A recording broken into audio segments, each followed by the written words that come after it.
the first Black Republic, which was Haiti was the first successful slave rebellion where we actually were successful in cutting the chains of slavery, which is the most evil thing that was done to mankind. So we are able to bring light into the world, effects of all other countries who were enslaved. We were able to bring them the hope that they can be free just like we did. And as a result of that, we have been punished for actually stopping the global transatlantic slave, which was obviously economically was the most powerful thing back in the 1800s, 1800s. So as a result of that, like I said, we've been punished. All the other countries that took independence after us, Latin America, and some of the Caribbean, who had to wait a long time because they made an example of us of what not to do if you're enslaved, not to go for your freedom, not to become independent. Haiti was made an example to make sure that no other nations would even try that. And a lot of nations didn't try that. They waited until, like Jamaica waited until the 1960s when they had their independence, the Martinique, and, some of the African countries like Ghana, they waited until the 50s to, get their independence. And that was the message that was sent to the world. We were punished where we had to pay $21 billion to France as an indemnity for that. And that kind of bankrupted the country. Our emperor who actually declared our independence, who won the independence war, was assassinated 2 years after the independence. So since then, it's been nothing but chaos on our soil in Haiti. And what we want to talk about today is how when a new republic is born, like Haiti, and it didn't have the chance to even build itself, to build infrastructure, to build a society, really. And as a result of that, since then, we just never been able to stand up.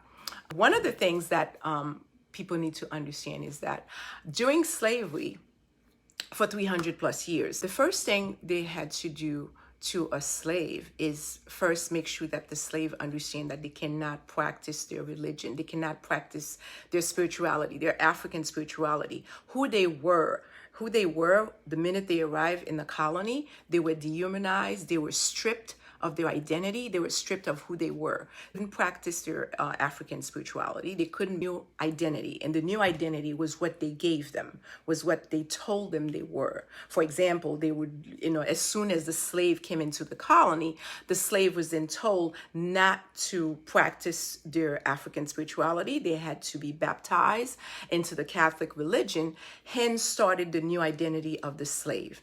And for you to understand, dehumanizing a human being is taking away, for example, their spirituality, because their spirituality is actually who the person is.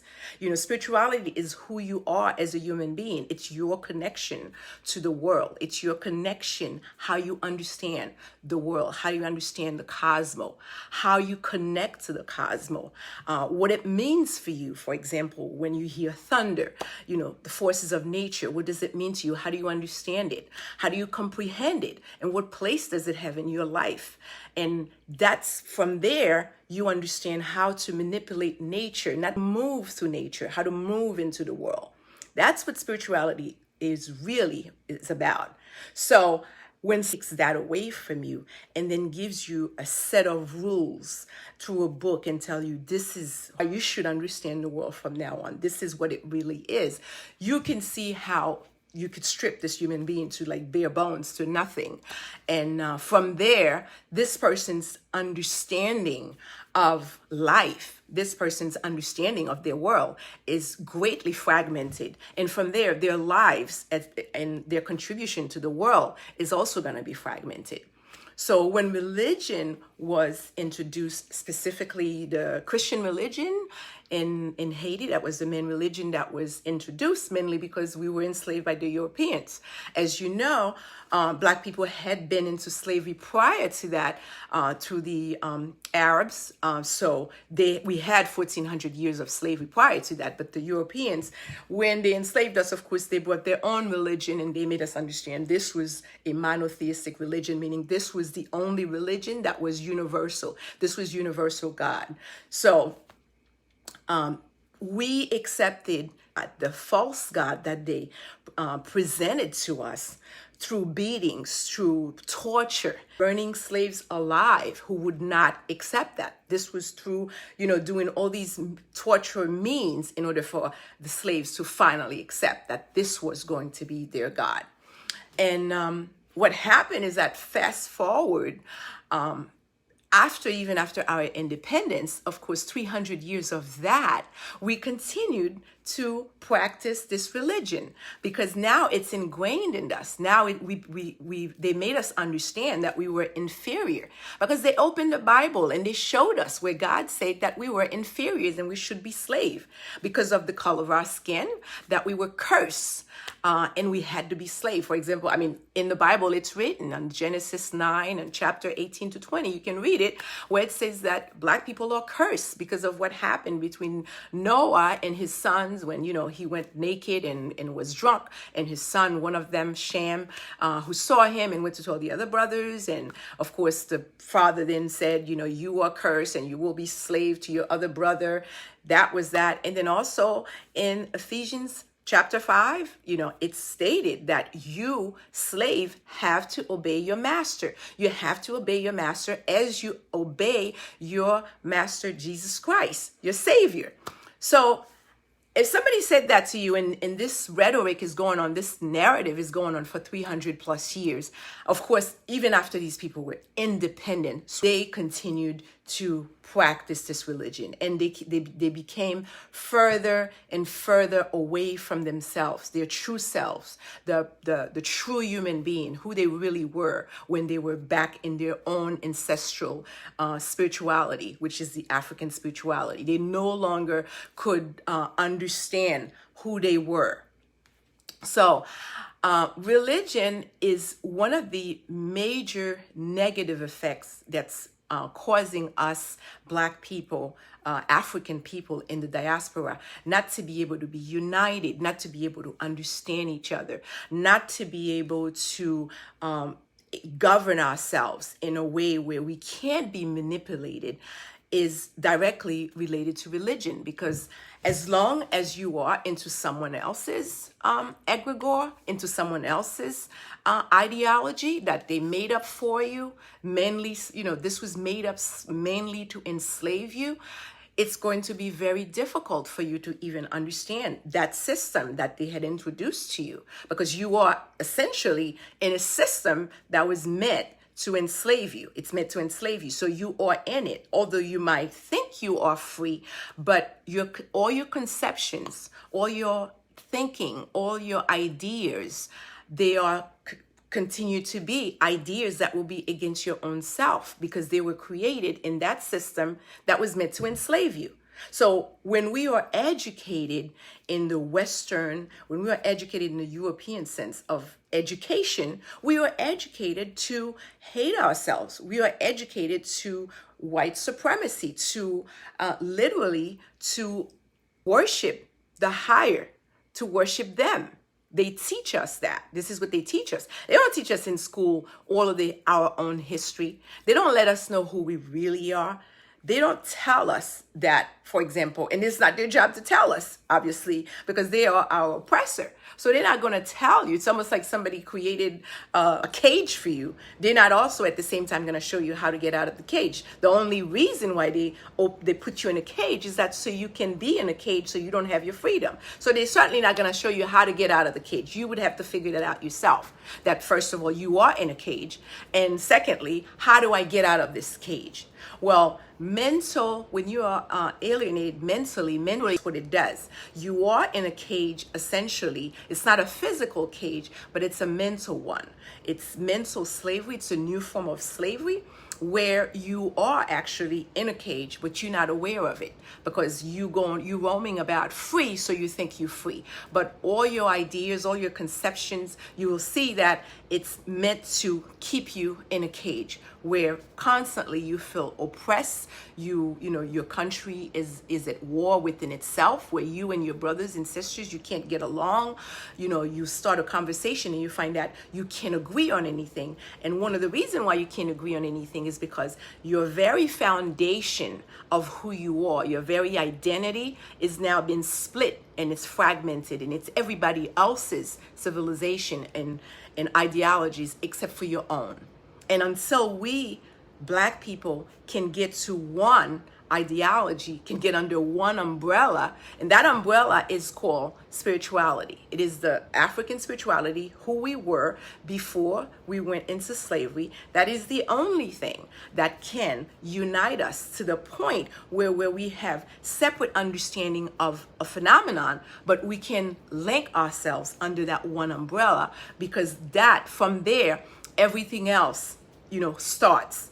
Just like back to prior civilization in Egypt, where we built many great civilization. It was because we followed one principle, which was we one people, number one, and then we are going to worship. Then we understand God.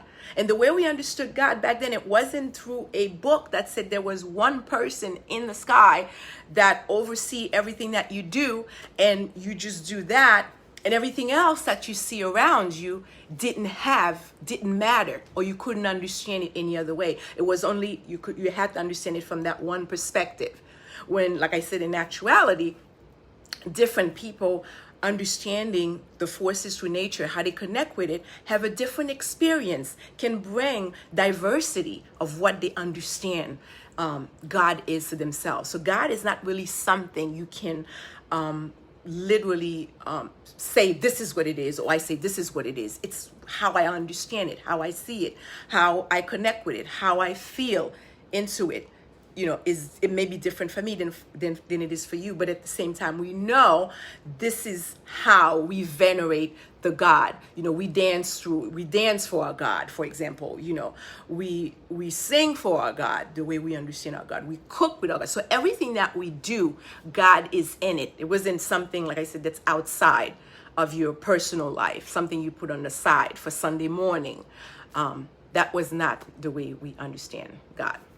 So losing our identity had the most greatest negative effect on who we are, because if we don't know who we are, if our identity is intertwined into the enemy's plan of how to continually manipulate us and oppress us, until we're able to tease out our identity piece by piece from where we have left it.